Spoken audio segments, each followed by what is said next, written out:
Cyberpunk 2077. It has finally made its way to our gaming rigs. It has been a long wait for sure. Unfortunately, there have been many issues with the game in terms of bugs and frame rates and optimization in general. So in this video, I would like to show you how you can actually get the very most out of your PC. This is if you are on a mid-range or even a low-end gaming PC. The steps I'm going to go through will give you a boost in terms of your performance and your frames per second, which in turn should give you a smoother Cyberpunk experience. So there are a couple of things that we can do within Windows which will ease the load and boost the performance in-game, but first and foremost, you must ensure that you have the very latest drivers installed, as that is very important as to how the game runs. So let's go through this step by step. So step 1, search for game mode within the Windows search bar and ensure that this is switched off. This setting only really works with older games and seems to actually do more harm than good with newer titles, so switch it off. Step 2, within the same screen, click on Xbox Game Bar and let's just switch that off. This is because Xbox Game Bar is actually quite heavy on games. So I definitely recommend turning it off and maybe use GeForce Experience or even OBS instead. Step 3, again, within the same screen, click Capture and make sure that background recording is set to off and that recorded audio is also set to off. This is of course part of Xbox Game Bar, and by switching this off, it will ensure that there is no extra load on your PC to run Cyberpunk as smooth as possible. Step 4, you need to search for graphics settings within the Windows search bar and make sure that the hardware accelerated GPU scheduling is on. This makes sure that your GPU is fully managing its own memory instead of Windows, which will surely boost the performance of your graphics card. Also, variable refresh rate set to on, as this will help with stuttering and screen tearing, which seems to be a big problem in Cyberpunk.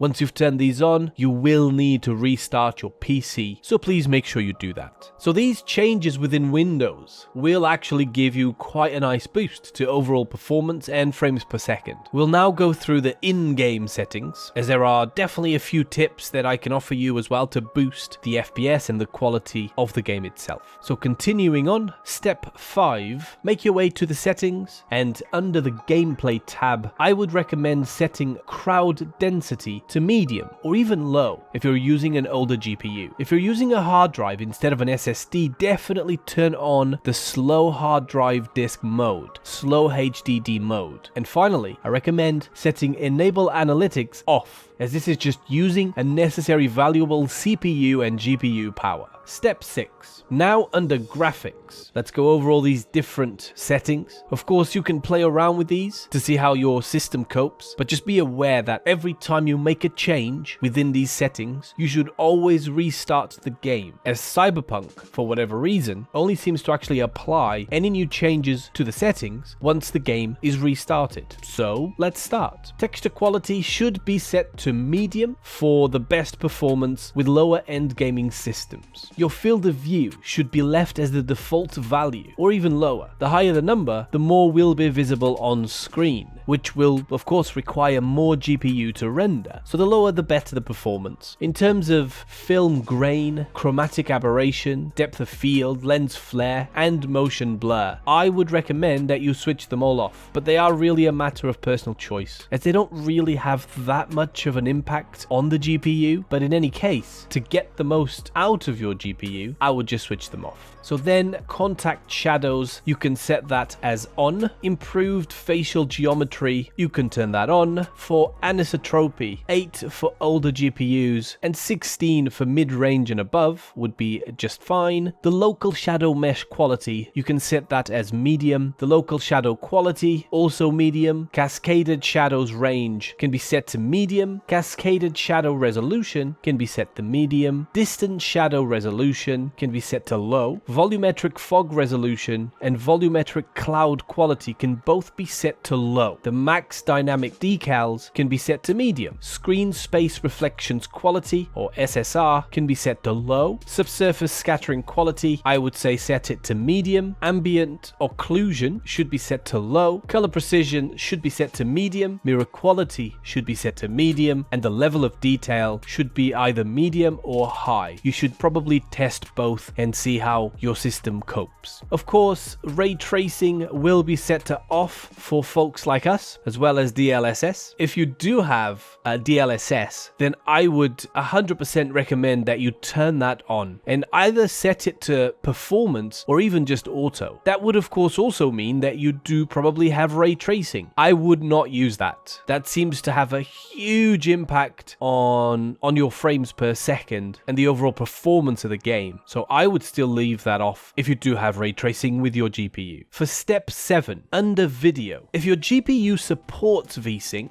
then I do recommend that you turn that on. It will of course reduce screen tearing. And if you do think your GPU can handle it, then set it to 60 frames per second. If your GPU doesn't support VSync, then ensure that you set the maximum frames per second on and set the value to your screen's own value. So if you have a 60 Hz monitor, then you should lock it to 60 frames per second. Also, ensure you are running full screen mode, and resolution wise, 1080p of course should be fine and pretty smooth. But if you are using an older PC system, then I would definitely recommend that you set it to 720p. That is if you want to achieve the 60 frames per second. There's also something else you can do, which is turn on dynamic resolution. And you would set that to 60 frames per second target. I have that turned on mine, and it seems to keep me very much at 60 frames per second, and it runs very smoothly. I would also ensure that HDR is set to off. Even if you have HDR on your monitor, you should turn it off. There's been numerous issues with HDR in Cyberpunk, and until they fix that, I would just leave it off. For step 8, and this is the final step, you'll basically have to make sure that after you've made all these changes, you click apply at the bottom of the settings and you restart the game. Of course, I recommend you to play around and tinker with some of these settings to test your system in order to get the very best performance. And that's really about it. These pointers should give you a nice boost and improve your overall performance. And you should really see an increase in frames per second. Let me know how you get on in the comments. If you have any questions, make sure you leave a sub and a like if you would like to. Thank you for watching, and goodbye.